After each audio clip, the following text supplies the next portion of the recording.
You know those meals that just hit in every direction? Creamy, crunchy, spicy, sweet, fresh, all at once. That's what we're making here today, a red curry ramen noodle salad. And the whole thing is under 30 minutes. So let's get into what you're gonna need. For the dressing you need coconut milk, garlic, soy sauce, tahini, red curry paste, lime, maple syrup, sriracha, or you could sub chili paste, and some fresh ginger. All right, let's kick things off with the dressing. I'm starting off with adding in my coconut milk. I'm using this as my base. It gives us that rich, velvety texture that clings to every bite.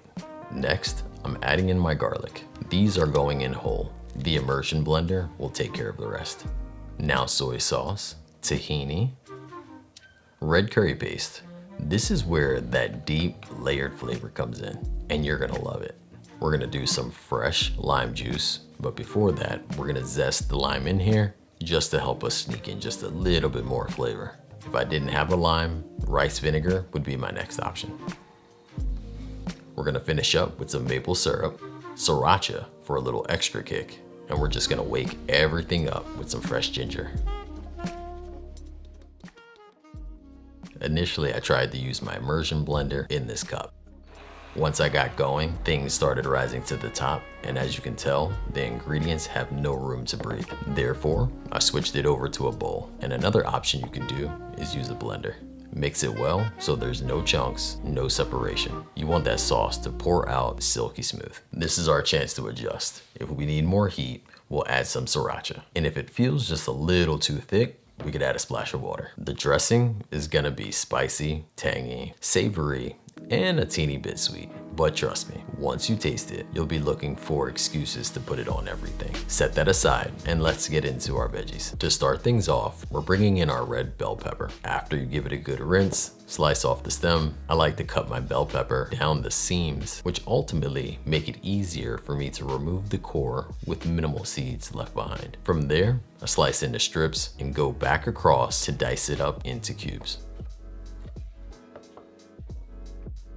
Next up is our red cabbage. Some of us may know it as purple. Although I agree with Team Purple, I somehow still say red cabbage. While this is the kind of ingredient that shows up and instantly makes the dish look better. Take note that the nutrition values behind this, as far as its anti-inflammatory needs, are very similar to blueberries. So I slice it into a few quads and then save about 2 cups to add to the salad.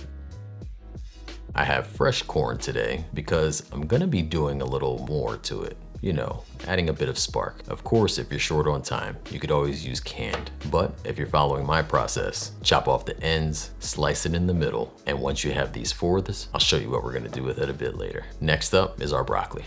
Either half of a large head or a small head of broccoli will do.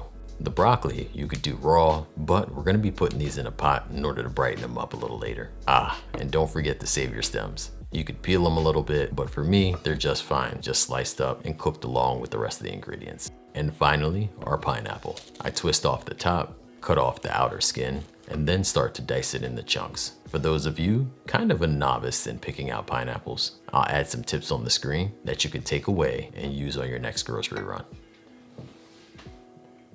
At this point, the counter is starting to look like a rainbow.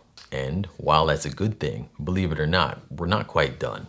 We do have some more nutrition to add. Now, let's talk noodles. Let's start off by bringing a pot of water to a boil. While this is ramen noodle salad, I won't tell anybody if you make it spaghetti noodle salad because you're in a pinch, AKA don't stress about it. With our water boiling, go ahead and drop the noodles in. To separate the noodles, I use a fork to push them apart so they cook evenly. This should take just about 3 minutes, depending on the noodle you're using. I like to have mine done right as they get to that al dente moment. Basically a bit cooked, not mushy. At that point, I begin to fish them out of the water, then I bring them to the sink and hit them with cold water to stop the cooking process, which will also keep them from sticking together before they hit the salad. Fishing your noodles out. Anyone have a more vegan-friendly phrase for that in their back pocket? If you have smaller bits still stirring around the pot, I like to use a small strainer to get those, or I just don't worry about them. Our whole purpose in doing that is to save the water and time. Instead of dumping our water out, we're going to reuse it to cook our veggies. First up is the broccoli stems. Since they're a bit thicker, they take a little longer to cook, so I drop them in first.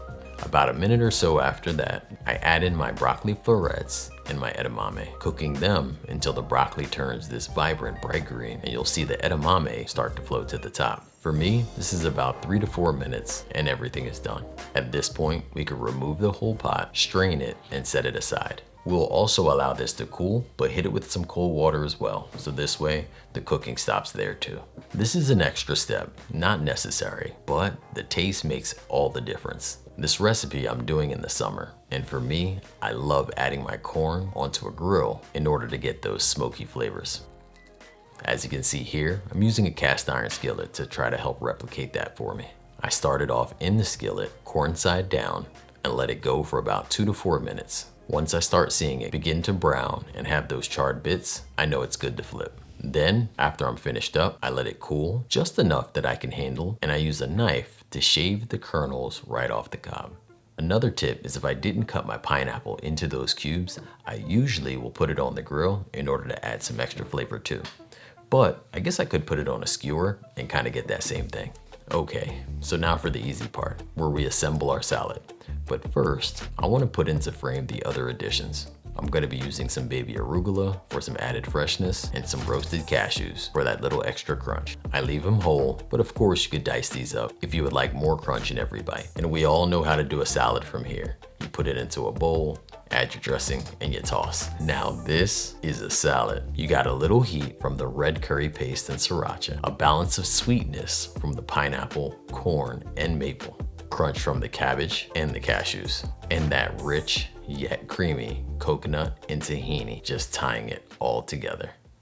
This salad is so good, and it really takes you out of that perspective of a salad being just this leafy green bowl of grass. Use this as is, or even use it for inspiration on how you want to approach your next salad. This full recipe can be found linked in the description, or you can head right over to my website, makeitdairyfree.com. Thank you so much for being here. Don't forget to subscribe, and until next time, believe in good. Peace.